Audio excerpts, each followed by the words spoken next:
Friends, 3 days ago, I received a call from Dubai from a person called Syed, who was a social worker. He told me that many people are getting caught in the airport by the customs and put into jail for carrying the essential medicines to the Gulf. It's a shocking news for me. I knew that people carrying narcotics and other medication would get into all sort of problems, jail and death and all. It's quite common. It's not a big issue, but people carrying their essential life-saving medications to the Gulf is a shocking news. It's been told that even the drugs prescribed from the America, from the Europe, from the UK as well as from India, many drugs are banned here because they have their own reasons to curb or reduce the incidence of drug abuse in the Gulf area. We know that drugs like narcotics, codeine, dextropropoxyphene, Ultracet, tramadol, pethidine, morphine, heroin, cocaine, all these drugs are totally banned. But there are many simple medicines which are banned. Say, I just would like to take your attention.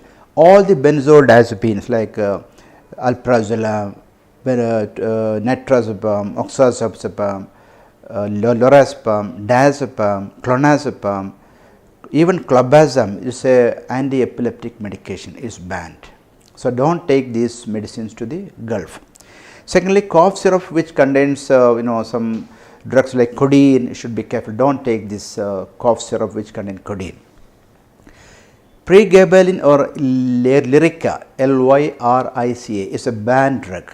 Is rampantly used in India. Because we have lots of peripheral neuropathy, diabetic neuropathy, carpal tunnel syndrome, lower backache, disc and various trial neuralgia, various neuropathies.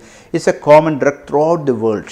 It's a number one of the good medication, but it's a banned drug in the Gulf. So, don't take this pregabalin or Lyrica to the Gulf country. It's a huge mistake if you take this medicine there. Secondly, any sedatives, do not take sedative, hypnotics, narcotics to the Gulf. It would definitely invite trouble. Then one more anti-epileptic, phenobarbital, it's a common drug, it's a base medication started in the 1940s and 50s, it's also banned there. So, do not take this phenobarbital, clobazam to the Gulf. Alright. Then things like many sedatives, narcotics, many things are totally banned there. So, I will put the list of drugs which are banned in the Gulf, especially in the Qatar. I think it is applicable to the UAE, Saudi and other Gulf countries. I will put in my channel which are the drugs which are banned. So just remember that these do not carry these medicines to the Gulf. If you really want to have this medication, you can always take the prescription from me or from any doctor in India or Kerala, anywhere else. You can have these medicines from Gulf itself. Maybe you can talk to the local consultant or doctor in the Gulf and you can ask him to have this medication from there. But do not carry from India to the Gulf country, because you might get caught by the customs, because you will be at the mercy of the customs, because you will have to explain yourself, and if you do not have any valid prescription or any supporting documents, it would definitely invite trouble. So, better do not venture into these areas. Okay. So, I have discussed with many of my friends from Qatar, from Abu Dhabi, UAE, Saudi Arabia, Dubai and all. Especially I talked to Dr. Ashif from Hamad Hospital and he gave me a full list of the banned drugs in the Qatar. I talked to Dr. Shabir from Abu Dhabi. I talked to Dr. Abdurrahman and Prashant from Dubai, Dr. Ibnu and Nasser in Saudi Arabia. They are all uniformly told me that do not take this any sedatives, narcotics, pregabalin to the Gulf. But you should always carry a valid prescription which should be readable, or it is better to you print it or type it and take these drugs to the Gulf, and you should have a valid document supporting that you have for the particular person has diabetes, hypertension, stroke, epilepsy, or whatever. You should have a in writing, and it should be signed by the concerned consultant or the doctor with a seal, with the phone number and the contact. In case if the customs or any people wants to contact you, you should be available. Okay. And the most important thing is only the patient can take the drugs, and your bystander or the father, mother, spouse, wife, kids or friends cannot carry this medicine to the Gulf countries. If ever someone carries this medications, and if they get caught in the airport, it's a big mistake. So always the patient himself should carry the medicines.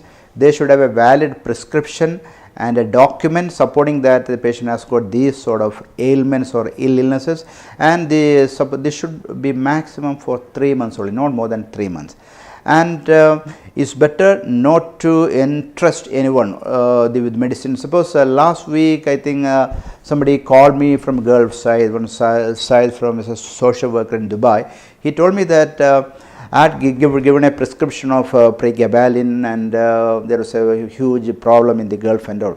Then I knew that because we used to use this medicine quite a lot in India, in Europe, in America and all, but it's a problem in the Gulf. So always don't take drugs which are banned in the Gulf, though it is fully available even over the counter as a over the counter medication.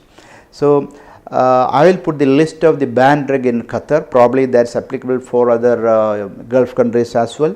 So please refer to these medications and always get a valid prescription and a supportive documents, and don't venture to take these banned drugs to the Gulf countries. That's what I want to tell you, and be careful. And if you have got any queries or questions, you are always welcome. And this latest news, and I just would like to share these things with you. Okay, thank you very much.